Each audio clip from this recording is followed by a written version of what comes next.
Pessoal, estou eu aqui de volta e hoje falando a respeito de um vídeo que foi publicado no canal do meu amigo Fábio Duque, o canal chamado Luthieria de Banheiro. E lá ele está falando a respeito das fontes, falando a respeito das características e me indagou a seguinte questão. O que é essa tal de fonte isolada? Como é que é uma fonte de alimentação? Como uma fonte de alimentação realmente funciona? E eu estou aqui com os princípios básicos e necessários para que a gente possa montar uma fonte de alimentação chamada do tipo linear. Sim, essa fonte aqui é chamada linear, mas nós temos outras fontes de alimentação. Por exemplo, nós temos a chamada fonte chaveada. A fonte chaveada é aquela fonte que a gente pega o nosso celular, aquela pequenininha, coloca na tomada. Ali dentro a gente tem uma fonte chaveada. E uma característica interessante da fonte chaveada é que elas têm uma capacidade de fornecimento de corrente bem grande e elas são leves. E por isso também elas estão dentro de um computador, né? Seja no notebook, na fonte do notebook, seja uma CPU de desktop. Ali dentro nós temos uma fonte chaveada. Aqui, nesse cantinho aqui, eu tenho também uma fonte chaveada, essas fontes que a gente consegue comprar pela internet, 5 amperes, 10, 20, 30, 50 amperes, uma capacidade de fornecimento de corrente enorme, são geradas por uma fonte chaveada. Porque a capacidade de fornecimento de corrente é tão somente uma das características da fonte. A outra é o quê? É a tensão. Basicamente esses dois fatores. Esse daqui, por exemplo, ele já é bem grande e pesado e ele fornece tão somente 2 amperes. Porque o que acontece é o seguinte, nós temos, como eu disse, a tensão e também a questão da amperagem, a questão do consumo. O que é a tensão? A tensão é medida em volts. Então nós temos lá que um pedal que nós utilizamos, de guitarra, por exemplo, normalmente utiliza uma tensão de 9 volts. Essa tensão de 9 volts tem que ser igual à da fonte de alimentação, ou seja, tem que ser 9 com 9. O pedal precisa de 9 volts e a fonte gera 9 volts e dessa forma você equaliza a alimentação do pedal. Porém, esse pedal ele consome uma determinada corrente. Digamos que ele consuma 100 mA. Tá? Se ele consome 100 mA, você pode ter uma fonte que forneça, por exemplo, 500 mA. Se a fonte fornece 500 mA, você tem uma folga, nesse caso uma folga bem grande, que daria para colocar até mais pedais, e essa folga faz com que a fonte de alimentação não trabalhe no talo, ela trabalhe bem, sem o transformador esquentar além do que ele esquenta normalmente no seu funcionamento. E isso é o adequado. Então, dentro disso, nós temos esses dois parâmetros que são, conforme eu disse, a tensão e também a corrente. E aqui, conforme eu mostrei no início do vídeo e agora eu vou mostrar em detalhes, eu tenho algumas etapas que eu coloquei aqui, básicas de uma fonte de alimentação do tipo linear. É bem verdade que eu poderia, por exemplo, aqui eu tenho um fusível.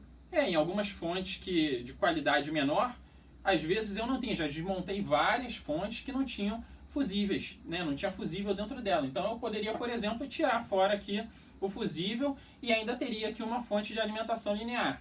Eu tenho uma etapa aqui, que vocês vão ver em mais detalhes, que é responsável o quê? Pela regulagem da tensão. Algumas fontes de qualidade inferior não tem essa etapa também, então eu tiro fora essa etapa daqui. Eu tenho outras etapas, como por exemplo, a etapa de filtragem. É bem verdade, eu conseguiria ter uma fonte sem essa etapa de filtragem? Conseguiria, ela funcionaria ainda da mesma forma, só que tem um problema, a filtragem acaba introduzindo ronco. O ronco que vem da rede elétrica, ele continua se propagando e ele vai sair aqui do outro lado, na saída, na hora de ligar o pedal. E isso não é bom, a gente precisa ter essa etapa. Mas é fato que eu ainda assim conseguiria ter uma fonte bem pequenininha. Antes de eu colocar a câmera próxima, basicamente o que a gente precisa é o quê? A gente precisa de um transformador que vai reduzir a tensão da rede elétrica, 127 ou 220, para, por exemplo, uma tensão mais baixa. Se nós estamos trabalhando com uma fonte que vai gerar 9 volts, a grande verdade é que na saída do transformador a gente tem uma tensão um pouco maior. Essa tensão um pouco maior mesmo que o transformador gere 9.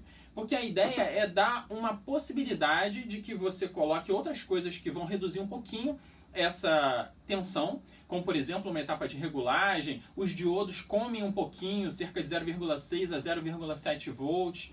Então é verdade que se você compra um transformador de 9, a saída dele dá mais de 9 quando você mede ainda em corrente alternada nesse outro lado aqui. A etapa seguinte é o quê? Bom, entrou corrente alternada da tomada, saiu corrente alternada. Eu preciso transformar em corrente contínua, que é a corrente que nós temos nas pilhas e baterias, por exemplo. E quem faz isso é o chamado diodo. Eu tenho aqui um diodo que segura até cerca de 1 ampere, ou seja, se a fonte for uma fonte pequena, até 1 ampere de corrente, esse aqui segura. Se não, eu tenho esse aqui que segura até 6 amperes. Eu tenho aqui uma ponte de diodos, que essa daqui eu preciso ver exatamente quanto ela segura 10 amperes, essa daqui. E com isso eu tenho, a partir dessa etapa, a corrente que deixa de ser alternada e passa a ser contínua. Então é bem verdade que só com isso eu já conseguiria ligar, por exemplo, um motorzinho desse que funciona com pilha. Eu digo motorzinho porque se eu quiser ligar no áudio, eu preciso dessa etapa mais bem trabalhada, mais afinada, mais ajustada para que eu consiga tirar o que? O ruído. Aí eu coloco o que? O capacitor. Eu tenho aqui capacitor que vai fazer uma filtragem. E esse sinal, que ainda tem um pouco de resquício dos 60 Hz, ele começa a entrar o que? Em uma linha, cada vez uma linha mais contínua. Quanto maior for o valor desse capacitor aqui, mais vai ajudar nesse cenário a tirar o que nós chamamos de ripple. O ripple vai ser retirado aqui, que são as imperfeições ainda que sobraram da onda que entrou aqui da tomada da rede elétrica que nós trabalhamos com corrente alternada, 127 ou 220. E é bem verdade que nós temos a possibilidade de jogar esse filtro um pouquinho mais para frente, colocar aqui o que? Um circuito que vai fazer a regulagem. Se essa fonte tem que dar 9 volts, que ela dê 9 sempre, mas ela não dê 9,8, 8 volts, 10, não quero isso, eu quero que dê 9, independente o que? Principalmente independente do circuito que vai estar ligado à fonte. Porque o que acontece é que quando você tem uma fonte e o circuito começa a consumir, esse consumo, se não tiver esse cara daqui, pode fazer com que a tensão caia. Então o regulador vai fazer o seguinte, ele vai equilibrar isso tudo aí. Vai equilibrar de tal forma que mesmo que estejam consumindo, o pedal esteja lá pedindo mais, o regulador vai estar segurando para manter a tensão estável. Claro que eu estou considerando que todos os componentes foram devidamente adequados para que a montagem da fonte ocorra corretamente dentro do consumo do aparelho que vai estar ligado. Por exemplo, que o transformador esteja bem dimensionado, que os diodos bem dimensionados, que o regulador de tensão, que nesse caso aqui suporta até um pouquinho mais de 1 ampere, esteja bem regulado, que o capacitor tenha a tensão de trabalho dentro do necessário, tenha uma capacitância elevada o suficiente para tirar todo o ripple. E eu tenho aqui também o fusível, eu tenho um porta-fusível representando o fusível, que por vezes ele pode vir antes, ou seja, aqui na parte que liga na rede elétrica da tomada, ou ele pode vir depois. Agora eu vou colocar a câmera um pouquinho mais próxima, só para que eu possa mostrar em mais detalhes o aspecto de cada uma dessas coisas que estão aqui envolvidas nessas etapas do circuito. Então aqui mostrando em mais detalhes, nós temos o que? O transformador, que nesse caso ele tem 3 fios porque ele tem uma troca de tensão manual, onde a gente pode alimentar com 127 ou 220 volts. Ele tem uma saída, essa saída que se chama secundário e que se chama o primário. Após essa etapa, nós fazemos o que? Fazemos o uso dos diodos para que nós tenhamos a transformação da corrente alternada em corrente contínua. E aqui eu tenho o diodo e aqui eu tenho ponte de diodo, onde internamente eu tenho 4 diodos aqui dentro desse encapsulamento. Depois disso, eu tenho o circuito integrado regulador de tensão. Esse aqui é uma das possibilidades para que nós consigamos estabilizar a tensão, digamos, em 9 volts. Esse daqui é um regulador 7809 e ele suporta até 1 ampere de corrente. Como é um componente que esquenta muito em funcionamento, há necessidade o quê? De utilizar um dissipador, ou também chamado radiador de calor, para que ajude a diminuir o aquecimento desse componente. Por fim, nós temos o capacitor, no caso um capacitor eletrolítico de alta capacitância, para fazer com que nós consigamos ter uma filtragem maior nesse cenário, aonde a gente se livre do ripple, ou seja, dos resquícios oriundos da rede elétrica de 127 volts ou 220 volts da corrente alternada que entrou através do primário do transformador. E existe mais um conceito muito interessante que a gente encontra nos pedais de guitarra, nos pedais de baixo, que é a tal da fonte isolada. O que acontece é o seguinte: todo esse conjunto dessa fonte de alimentação utiliza o mesmo negativo, utiliza o mesmo positivo. Você usa o positivo e o negativo que vão sair aqui da fonte de alimentação para ligar o pedal de distorção e depois esse mesmo positivo e negativo para ligar um chorus, por exemplo. E o que pode acontecer é o seguinte: se o seu pedal de distorção não está muito legal, tem algum problema nele, ele está gerando algum ruído, esse ruído pode transitar através da fonte de alimentação e chegar até o outro pedal. Isso é chamado também de ground loop.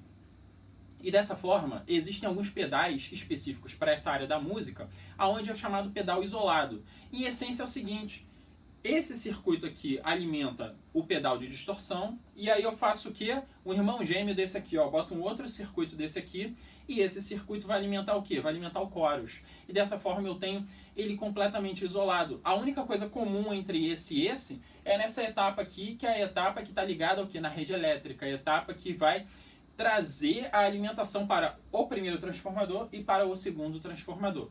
Então somente isso. E a partir desse momento você tem a chamada fonte isolada, onde você precisa de uma série de fontes de alimentação integradas, ou seja, isoladas completamente umas das outras, para que você consiga alimentar separadamente os pedais. Bom, após estudarmos todo esse circuito, vem a grande questão: será que a gente precisa pagar R$1.000 numa fonte de alimentação, por exemplo, um valor hipotético, um valor elevado? Bom, eu digo o seguinte: para montar uma fonte dessa, que eu mostrei agora para vocês, o componente mais caro envolvido ali é o transformador. Um transformador de 9 volts por 300 mAh está cerca de R$15 hoje. Isso numa loja de internet, mas com nota fiscal, ou seja, dependendo como vocês adquirirem de um vendedor que traga da China ou coisa do tipo, ainda pode sair algo até mais barato do que esse valor. Então, assim, uma fonte de alimentação como essa, eu chutaria aqui com todos esses componentes que eu mostrei, algo em torno de uns R$35, alguma coisa do tipo.